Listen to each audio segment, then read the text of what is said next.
안녕하세요. 저는 한복 여행가이자 한복 콘텐츠 크리에이터로 활동하고 있는 이영현이라고 합니다. 온라인에서는 조선여자 모나로 만나 뵙고 있습니다.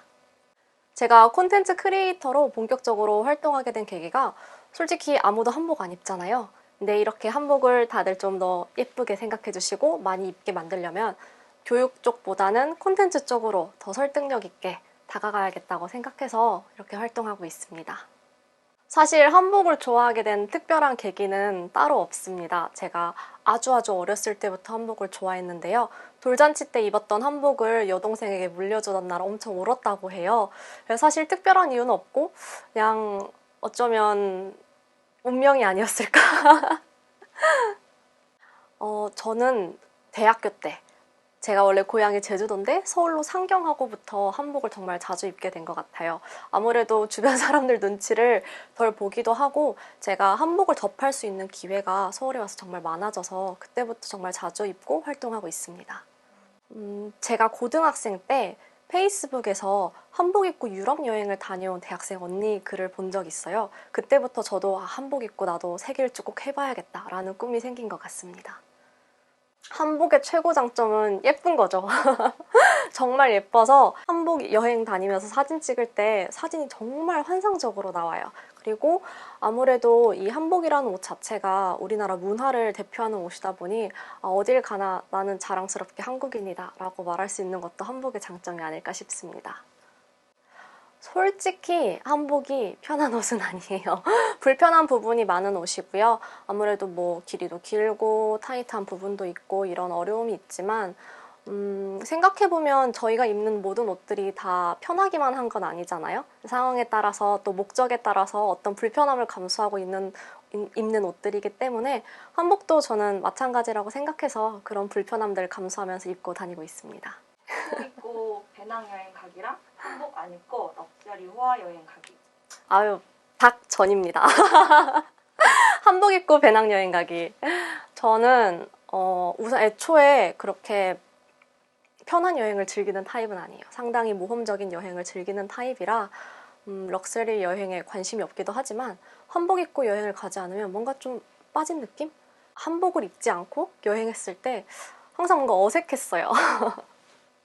한복 입고 여행하면서 가장 기억에 남았던 일이 남미에서 볼리비아 우유니부터 칠레 산티아고까지 2박 3일 동안 횡단하는 투어가 있어요.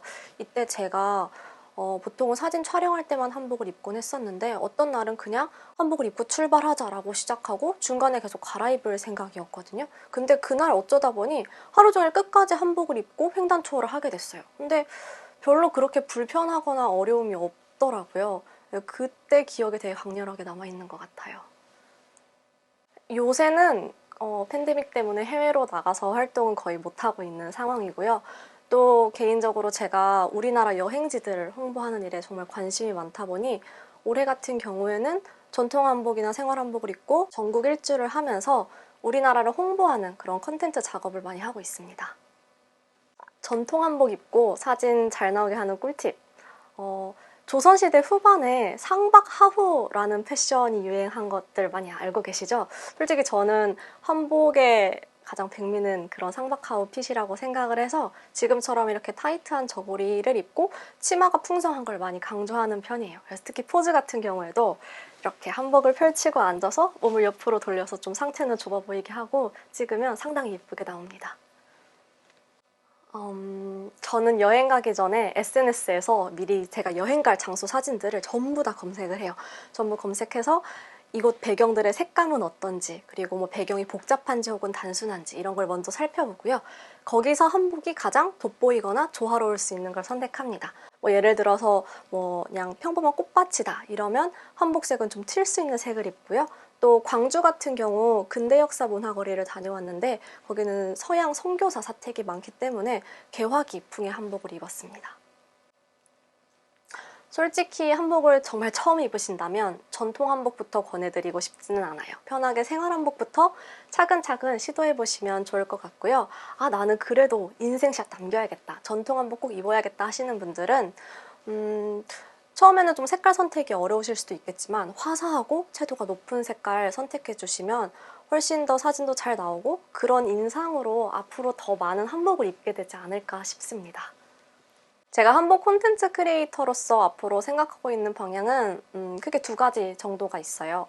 하나는 상당히 트렌디하고 어떻게 보면 좀 파격적일 수 있는 그런 새로운 한복들을 많이 보여드리고, 그리고 또 밀레니얼 Z세대들에게 그런 한복을 많이 홍보하고 알릴 수 있는 정말 참신한 콘텐츠들을 만드는 것이고요.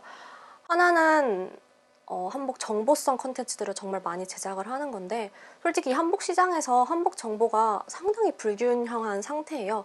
어떻게 한복을 맞추고 어떻게 한복을 구매하고 이런 정보가 온라인상의 매체로 거의 정리가 된 게 별로 없어요. 그래서 그쪽으로 앞으로 많이 정리하면서 한복 시장을 활성화할 수 있는 그런 콘텐츠를 만드는 게 제 목표입니다. 10년 뒤에는 한복에 대한 제약이 더 많이 사라졌으면 좋겠어요. 지금도 많은 분들이 노력하고 계시지만 한복이 정말 더 활성화되고 더 많은 분들에게 사랑받으려면 정말 이 한계가 없이 많은 발전을 해야 된다고 생각해요. 한복 잠옷도 생기고 뭐 비키니도 한복 모티브가 생겼으면 좋겠고, 그리고 뭐 애니메이션 캐릭터에서도 꼭 전통 한복을 고집하지 않고 진짜 일본처럼 더 창의적이고 더 혁신적인 그런 한복 디자인들이 많이 나왔으면 좋겠습니다. 제게 한복은 그냥 옷이다. 예전에는 저한테 항상 이런 질문들 해주시면 한복은 내 정체성이고 내 자존감이고 이런 거창한 표현들을 많이 했었어요. 그리고 실제로 그때는 그렇기도 했고요. 근데 이렇게 오랫동안 한복을 입고 나니까 이제 저한테는 그냥 여러 가지 옷의 선택지 중 하나가 한복이 된 것 같아요. 저도 한복에 대해서 어렵게 생각하지 않고 있고요. 여러분도 한복 그렇게 어렵게 생각하지 않았으면 좋겠어요. 언젠가는 한복이 패션의 한 부류가 되는 날이 왔으면 좋겠습니다.